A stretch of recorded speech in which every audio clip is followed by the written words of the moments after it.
Hello everyone, it is Monday, November 8th. For those of you who know me, you might be wondering why I'm wearing a pink Snuggie despite my hatred for the color. It's true, I hate the color pink. But why am I wearing this? Because I asked my parents for a Snuggie because it's going to be cold here. However, my father decided it would be so funny to get her a bright pink one. Thanks, Dad. You guys suck. Okay, the votes are in, and my Bigfoot shall be thus named Squat. However, it was a very close race between Squat and Fuzzy. And because I have horrible luck with these kinds of things, I bought another egg and it's another Bigfoot. So that Yeti will thus be named Fuzzy.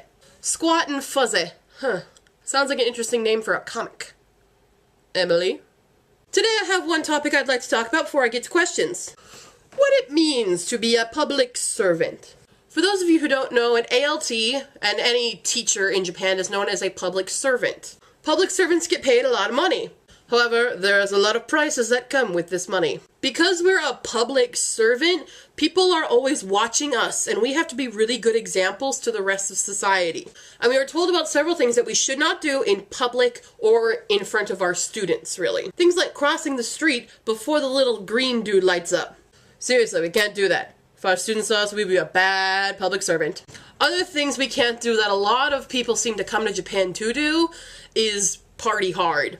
Don't get me wrong, we can go out and have a good time. However, if you're gonna do that, I'd suggest going to a city other than the one you teach in. It might not be your student who sees you doing this, but it could be the next door neighbor who is best friends with the mom of the student you teach. This is where the problem lies. Now, there are also certain things that we should not do, and these are things that I've come to learn since I've been working in Japan. So this change of seasons, where you have to stop wearing short sleeves on a certain day. The day is October 1st. Even though it might be 80 degrees outside, you gotta start wearing long sleeves because your students' uniforms change and everybody at your office will start wearing longer sleeves. Otherwise, you might get asked the question, aren't you cold? Which is not actually asking you if you're cold, it's telling you put on more clothes. Also, perfume. Don't do it. Just have a healthy coat of deodorant on. I sometimes like to wear a little body splash because I like smelling good. However, I have recently learned that I need to stop doing this because I was talking with some of my students. We were discussing my English board of awesome. One of my students decided to cling to my arm for some odd reason. I don't actually remember why. And she somehow smelled my shirt that I was wearing. And she jumped back and she was like, "Oh my god, you smell so good!" I proceeded to plaster her nose to my arm and told everyone else that I smelled so good, which led to about 10 to 15 students all surrounding me and sniffing me. Awkward. Another one is hair. Right now you can see my hair is up. Of course, wearing it this high at work is kind of ridiculous.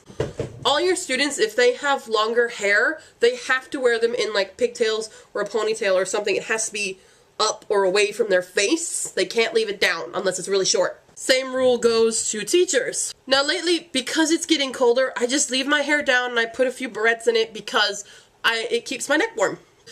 But a couple of my students like to touch my hair because, oh, it's so blonde.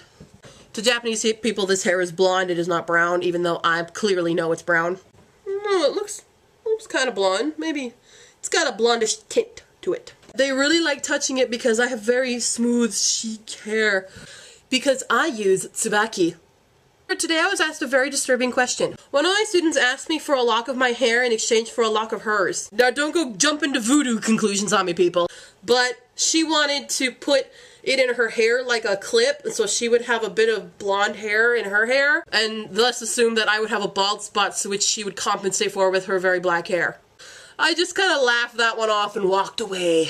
Question time! If you were born again, which would you like to be? Boy or girl? And why? To be honest, I would have to say I'd want to be born a boy. But I would have to also say I would like to be born a Japanese boy, because that would give me a chance to be in Johnny's. Not that being in Johnny's is really cool, but at my age, I could have debuted.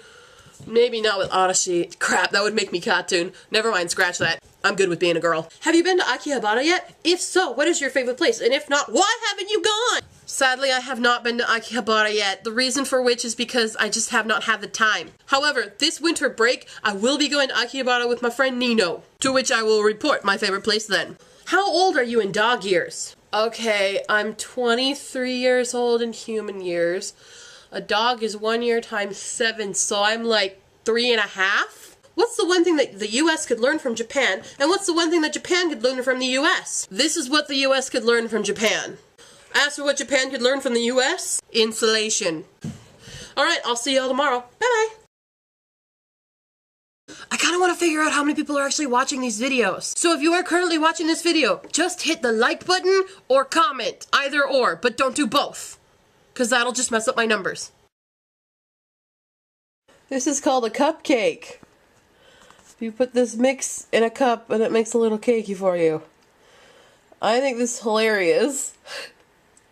Wow.